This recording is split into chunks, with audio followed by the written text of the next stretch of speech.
This story took place in a provincial town in the early 21st century during a quiet Easter week. James discovered his wife, Margaret's lovers, completely by accident. He happened to get hold of her phone when she stepped out to the bathroom.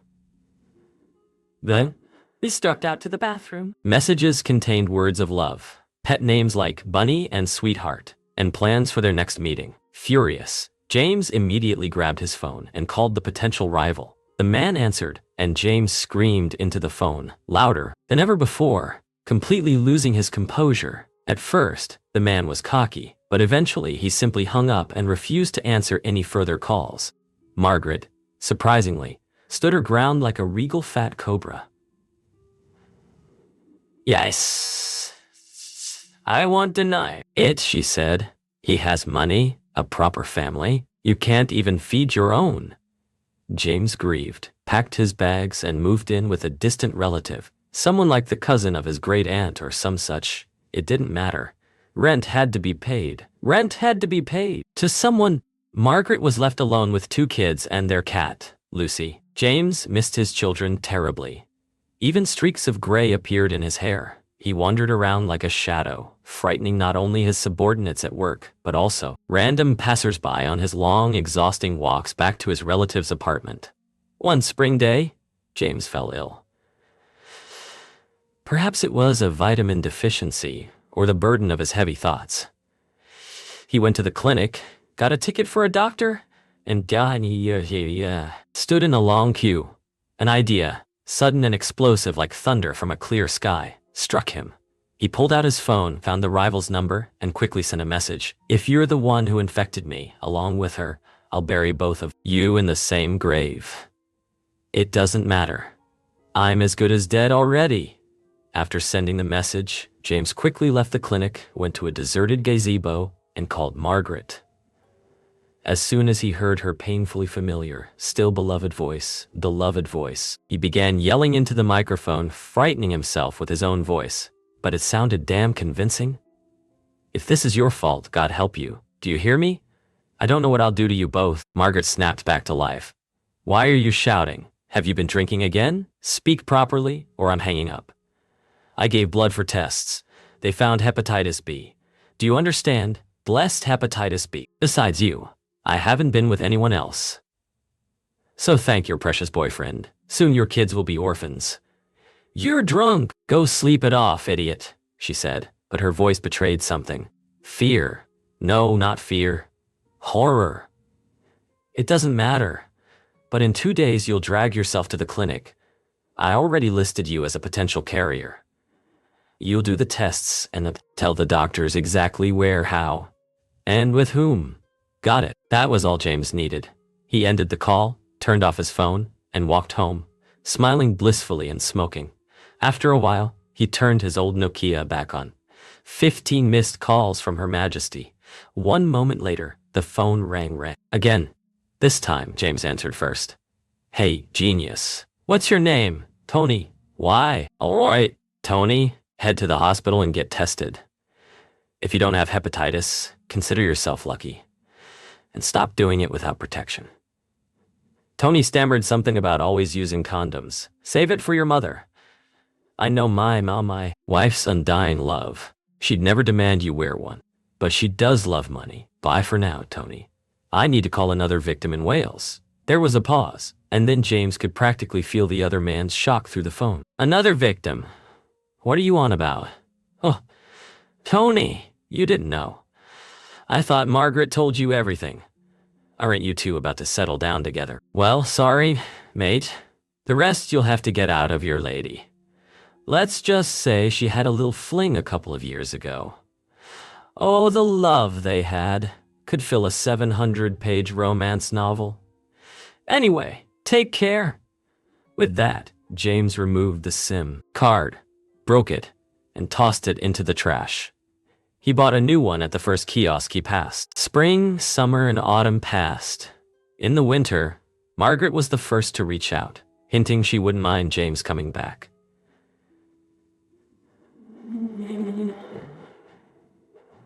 The kids were out of control. The eldest had started openly swearing at her and refused to study. Neither threats nor gifts helped. On New Year's Eve, Margaret appeared at James' relative's doorstep, champagne in hand, slightly tipsy. They went to the kitchen, drank, then moved to his room. Margaret turned off the light, switched on a night lamp, and slowly slid her skirt down. James, who had been sitting indifferently in his chair, stopped her.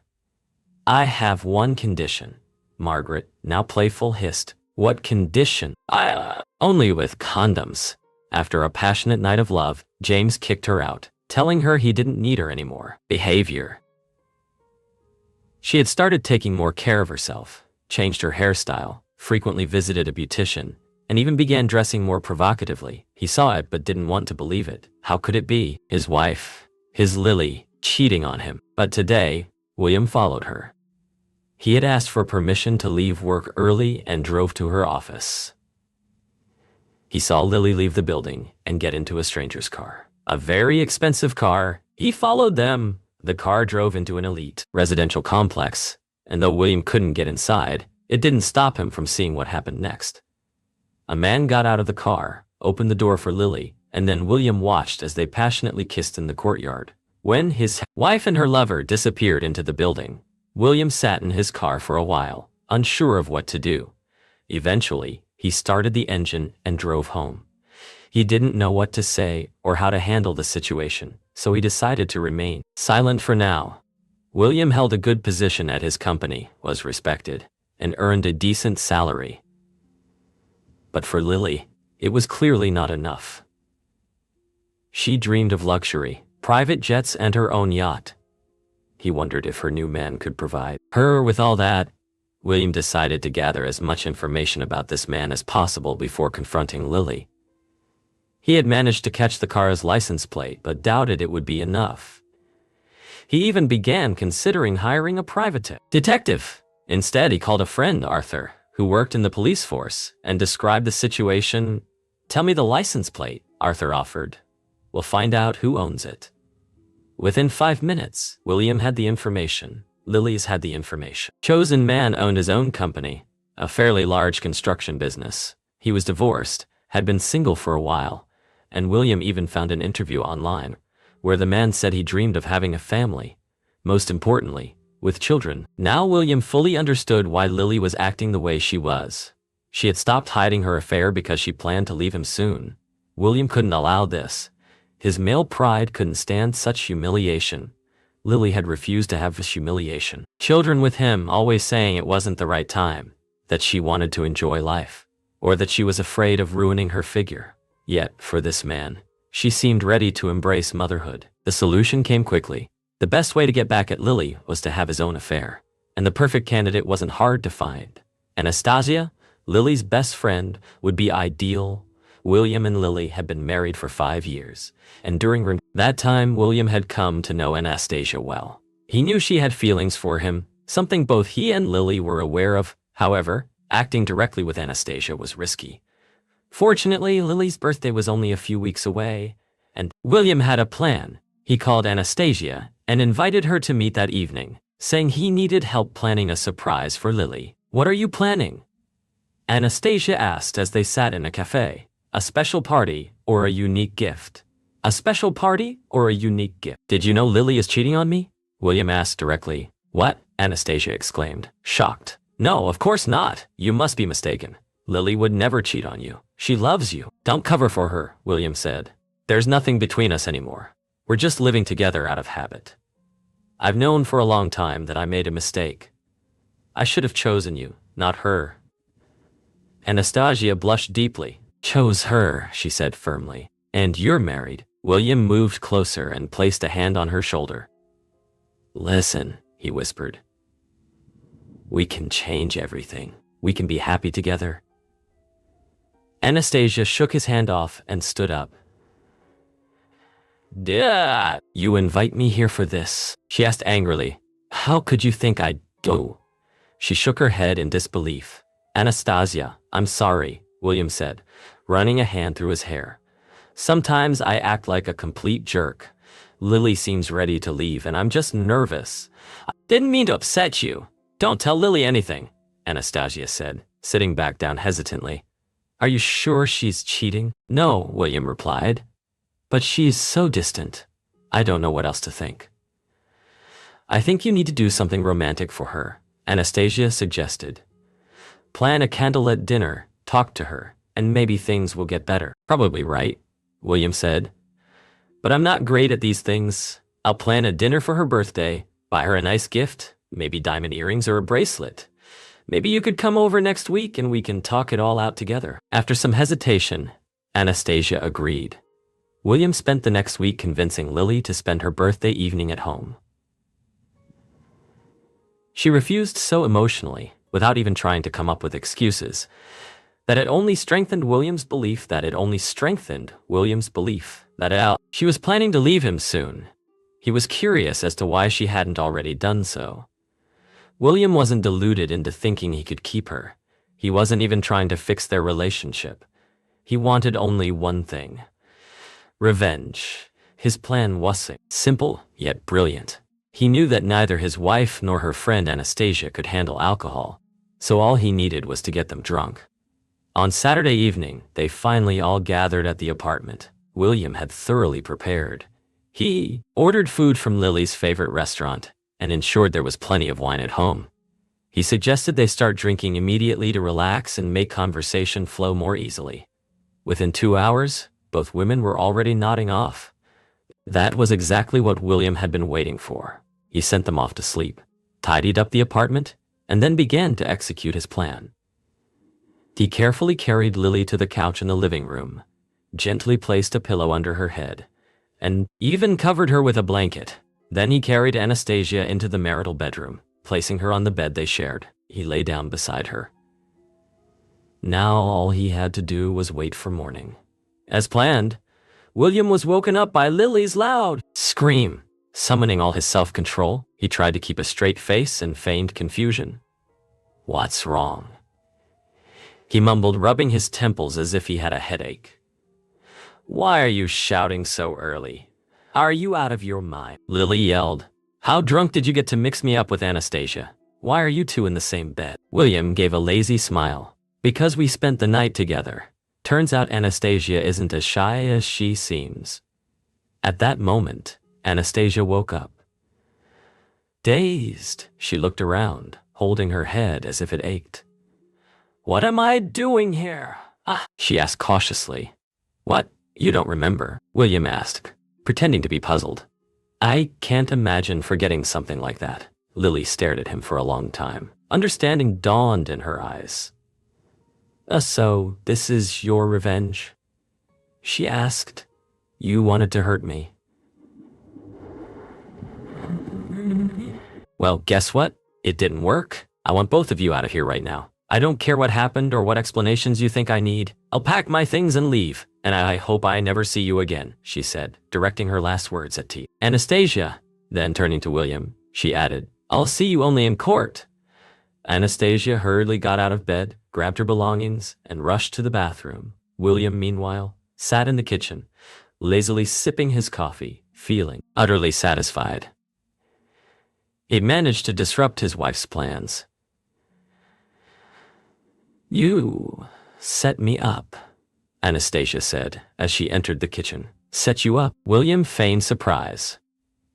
"You've been in love with me for years. Consider this my gift to you." "Tell me the truth," Anastasia demanded.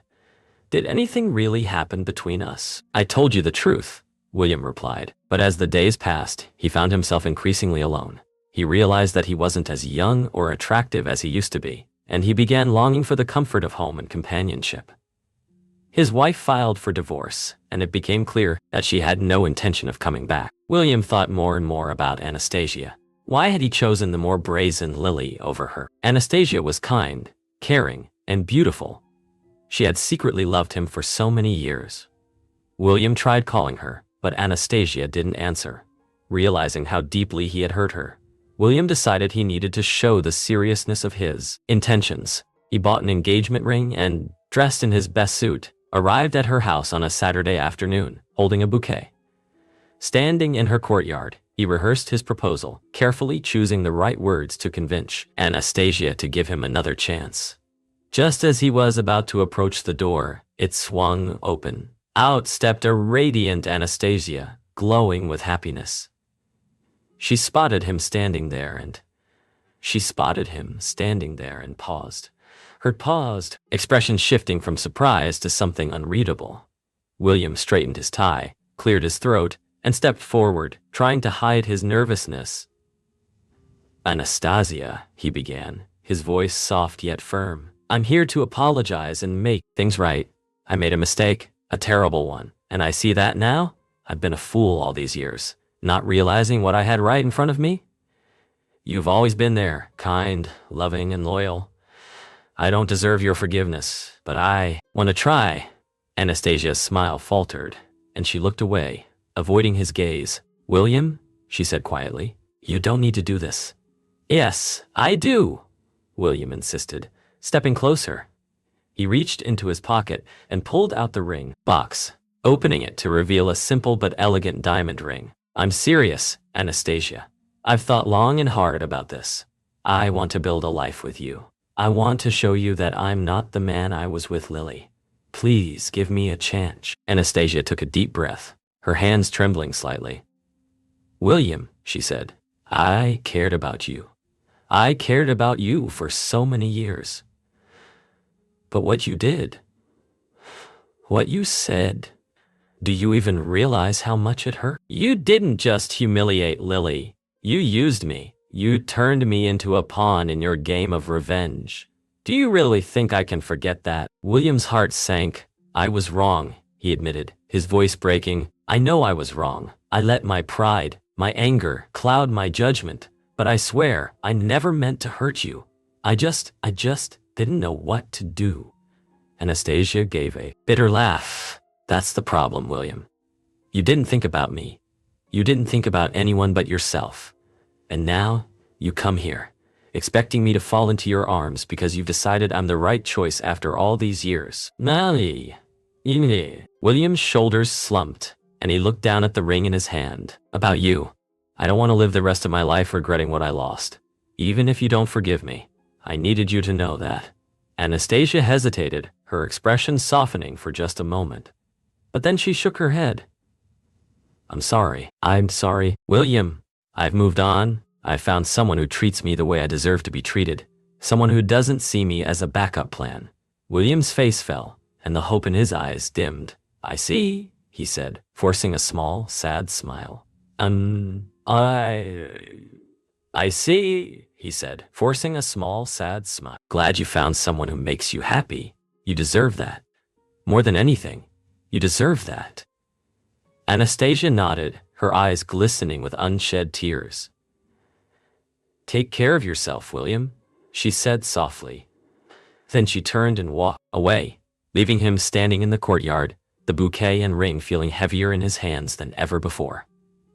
William stood there for a long time, watching as she disappeared into the distance. Finally, he turned and walked back to his car, feeling more alone than ever. For the first time, he truly understood the consequences of his actions. His pride, his anger, and his desire for revenge had cost him everything. He sat in his car for a while, staring at the ring box in his hand. Then, with a deep sigh, he closed it and put it in the glove compartment. Life would go on, he told himself. But for now, he would have to live with the emptiness he had created.